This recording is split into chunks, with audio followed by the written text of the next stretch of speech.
Dear friends and viewers, welcome back to KNS Biochemistry channel. Namaste, Vanakkam. In this video session, we are going to see about one of the area of proteomics. It is nothing but protein folds, the folding of the protein structure. How is it happening? What is the importance of this folding of the proteins? Let us see the session now. So what is this quaternary structure formation? The tertiary structure formed in a protein, it may give way to the formation of the next level. That is called quaternary structure in some proteins, which usually involves the assembly or co-assembly of subunits of the protein. Subunits means a polypeptide. Assembly or co-assembly of subunits of a protein that have already folded into subunits, that is polypeptides. Or in other words, we can say multiple polypeptide chains, not one polypeptide chain, multiple polypeptide chains could interact to form a fully functional quaternary protein, and that is fully functional protein. It is called the quaternary structure of a protein. So during this formation, that is a protein folding process, which is the force, which is the energy or the force, the driving force, which is allowing this protein folding process to happen. So the driving forces of protein folding, what are all these driving forces? So here you can say this is the primary structure of a protein. Only amino acid chain is there. And this primary structure can undergo changes, and you may get a secondary structure. And this is anti-parallelity. It is a beta pleated sheet. Here, this is the beta pleated sheet, and this is a coiling, that is called protein coiling, and you'll get a helix, alpha helix. So alpha helix here and beta pleated sheet here, secondary structure. So from this secondary structure, further folding of the protein takes place. You'll get tertiary structure of the protein, and this tertiary structure of the protein further. See, this is one subunit. 4 subunits can join together. They can make some covalent bonding or some bonding forces. Because of that, a quaternary protein is formed. So for all these things, you see that the binding force comes, the driving forces comes. Because of that forces only, these things are happening. That forces are involved in the protein folding process. So folding is a spontaneous process. It happens spontaneously. That is mainly guided by hydrophobic interactions. Formation of any type of intramolecular hydrogen bonds or van der Waals forces, and it is opposed by conformational entropy. So the process of folding often begins co-translationally, so that the N-terminus of the protein begins to fold first, while the C-terminal portion of the protein is still being synthesized during the protein synthesis by the ribosomes. So the N-terminal portion is terminus part of the peptide is going to start this folding process first. However, a protein molecule may fold spontaneously during or after biosynthesis. Both are happening. While these macromolecules may be regarded as folding themselves spontaneously, the process also depends on the solvent. What the solvent here is water or lipid bilayer. So it depends on the solvent or the concentration of the salts or the pH of the environment or the temperature. So the possible presence of cofactors, other cofactors, and of course the molecular chaperones. So all these factors are influencing spontaneous folding process of the protein. So proteins will have limitations on their folding abilities. We got their own limitations by the restricted bending angles or conformations that are possible. So these allowable angles of protein folding are described with two-dimensional plot, that is two-dimensional plot known as Ramachandran plot. So this Ramachandran plot is going to give you details about two-dimensional arrangement of the proteins, the amino acid sequences. So that is depicted with PCP. Here you can see that protein folding process. So this is a peptide. Hydrophobic collapse happens in the compact fold. The hydrophobic amino acids. These are all the hydrophobic amino acids. They collapse toward the center to become shielded from aqueous environment. So all these hydrophobic portions come together and they will join the central part of the protein, and they will form an hydrophobic region, and this is the protein is folded. So this protein folding must be thermodynamically favorable within a cell in order for it to be a spontaneous process or a spontaneous reaction. Since it is known that protein folding is a spontaneous process or a spontaneous reaction, then it must assume a negative value. What is the negative value? Gibbs free energy value. That is a free energy, delta G. So this Gibbs free energy in protein folding is directly related to enthalpy, delta S, the enthalpy and entropy, delta H and delta S. So for a negative delta G to arise and for protein folding to become thermodynamically favorable, then either enthalpy or entropy or both enthalpy and entropy terms must be favorable. Then only you see that spontaneously protein folding will happen. So under protein folding, there are other problems. Some unsolved problems are also there. And what are all these unsolved problems occurring in protein while protein folding happens? Since the seminal work of Anfinsen in earlier 1960s, the goal to completely understand the mechanism, the folding mechanism, the protein folding mechanism, by which a polypeptide rapidly folds into its stable native conformation remains elusive. Many experimental folding studies they have been done. They have contributed much to our understanding, but the principles that govern protein folding are still based on those discovered in the very first studies of folding. So this group of people, they showed that the native state of a protein is thermodynamically stable, the conformation being at a global minimum of its free energy. So this folding is a directed search of conformational space that is allowing the protein to fold on a biologically feasible time scale.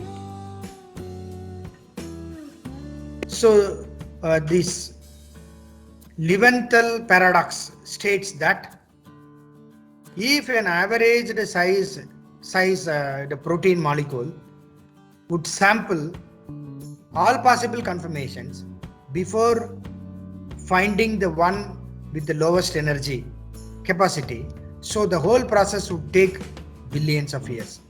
So proteins, you see that when they are having some conformational change, that happens spontaneously. For that a lot of years are needed because it is a spontaneous process. So these proteins typically fold within 0.1 and 1000 seconds. That is a 0.1 second to maximum of 1000 seconds. So therefore, the protein folding process must be directed some way through a specific folding pathway So the forces that direct this search are likely to be a combination of local and global influences whose effects are felt at various stages of the protein folding reaction. So advances in experimental and theoretical studies have shown that folding, that is protein folding, can be viewed in terms of energy landscapes, where folding kinetics is considered, that is folding kinetics, it is considered as a progressive organization of an ensemble of partially folded structures through which a protein passes on its way to the folded structure. So this has been described in terms of protein folding funnel. That is, it is happening halfway, then finally it is completed. So that is called the process which is happening during folding funnel. That is, the term used is folding funnel. So in which an unfolded protein has a large number of conformational states available, and there are fewer states available to the folded protein. So now a funnel which is going to implies, that is, the funnel implies that for protein folding there is a decrease in energy and a loss of entropy with increasing tertiary structure formation. So that is why proteins are not remaining in primary structure or secondary structure. It goes to tertiary structure because in that tertiary structure state only these proteins will have decreased energy and loss of entropy. So the local roughness of the funnel reflects kinetic traps corresponding to the accumulation of misfolded intermediates. So a folding chain progresses toward lower intra-chain free energies by increasing its compactness. So the chain's conformational options become increasingly narrowed, ultimately toward one native structure. So here you can see these are all the problems. Then advantages of domains, the protein domains which is used in protein folding process. So what are already we have seen about protein domains, types of domains. So these protein domains they give some more advantages for this protein folding process. So what are all the advantages of these domains? So the organization of large proteins by structural domains represents an advantage for protein folding, with each domain being able to individually fold, accelerating the folding process and reducing a potentially large combination of residue interactions, the remaining portions, that is called residue interactions. Furthermore, you can see that it is given the observed random distribution of hydrophobic residues in proteins. So domain formation appears to be the optimal solution for any type of any large protein to bury its hydrophobic residues while keeping the hydrophobic residues at the surface. However, the role of interdomain interactions in protein folding and in energetics of stabilization of the native structure probably differs from each protein. Protein to protein it differs. For example, in T4 lysozyme and enzyme, the influence of one domain on the other domain is so strong that the entire molecule is resistant to proteolytic cleavage. So in this case, folding is a sequential process where the C-terminal domain is required to fold independently in an early step, and the other domain requires the presence of the folded C-terminal domain for folding and stabilization. So it has been found that the folding of an isolated domain can take place at the same rate or sometimes faster than that of the integrated domain. So it suggests that unfavorable interactions unfavorable interactions with the rest of the protein can occur during protein folding process. So several arguments suggest that the slowest step in the folding process of large proteins is the pairing of the folded domains. So this is either because the domains are not folded entirely correctly, or because they have got a small adjustments required for their interactions. Their interaction are energetically unfavorable. So such as the removal of water molecule from the domain interfaces. Here you can see a protein folding process which happens. So here you have a ribosome. mRNA comes and sit in between the large subunit, small subunit of the ribosome. Then mRNA is translated. So when it is translated, you are getting a peptide. The peptide comes out of the ribosome. Then further folding process starts here. So this is called the folding process. Properly folded protein. So protein is going to get a secondary structure, a tertiary structure, a quaternary structure. So properly folding process happens here. Or sometimes a mistake may happen. This is proper folding, and this side by mistake misfolded protein is formed. It is metastable protein. So this misfolded protein will not remain for a long period. So as far as short span of period, it will remain there, or during that time it may be automatically corrected and you will get a properly folded protein. Or it is not corrected, then you will get a conformational maintenance. So conformational change happens here. So what happens? This misfolded protein becomes amorphous protein, or it may become oligomeric protein, or it may become fibrillar protein. Amorphous, oligomeric, fibrillar, all are abnormal portions of the protein. That means that protein will become inactive. It's abnormal conditions of the protein. That is going to be formed because of folded metastable conditions. And you see that these misfolded proteins, when they become amorphous, oligomeric, or fibrillar, they will be destroyed. They will be automatically destroyed. Here you see that the degeneration.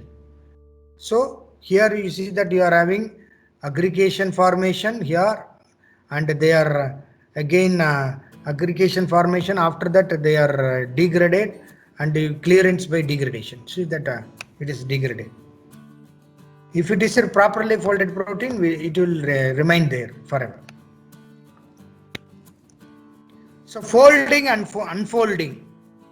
Folding of the protein, unfolding of the protein. During denaturation of the protein, unfolding of the protein takes place. So two processes are there. Folding, unfolding. Both are opposite in direction. So folding and unfolding are crucial ways of modulating biological activity and targeting proteins to different cellular locations. So in any living system, protein folding occurs in a very crowded environment, often assisted with helper proteins. In some cases, this pathway can go off beam, and the protein can either misfolded or aggregate, or they form structures of elongated unbranched morphology known as, they are called fibrils, amyloid fibrils. So these amyloid fibrils are going to degenerate that protein. So this protein folding is not just an academic matter. Recombinant biotechnology and pharmaceutical industries are some of the fields where both the theoretical and practical knowledge of protein folding process is required.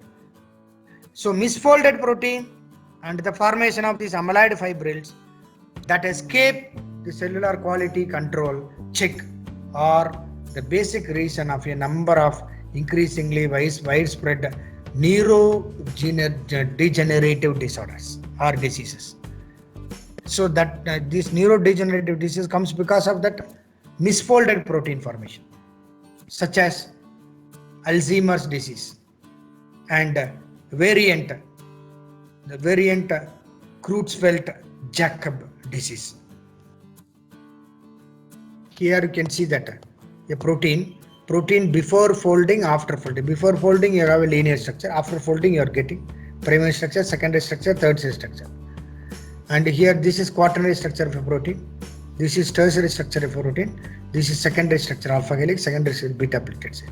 So primary structure is an amino acid sequence like this, amino acid sequence like this. So when you give the protein polypeptide, and the results of protein folding will give you all these structures, either secondary structure beta pleated sheet, or alpha helix secondary structure, or tertiary structure, or quaternary structure. All these 4 types of protein folding are possible. That is the result of protein folding process.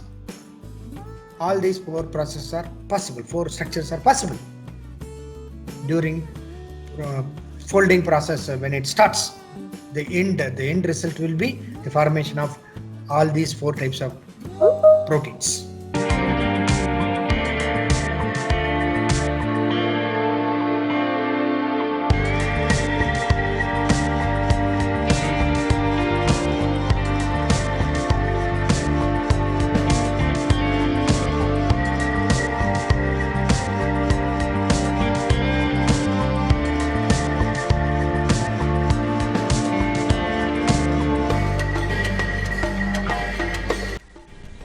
Friends, in this session we have seen about the protein structure, primary, secondary, tertiary and quaternary structure of the protein, and we have seen the process of protein folding, the mechanism or the process by which protein folding happens.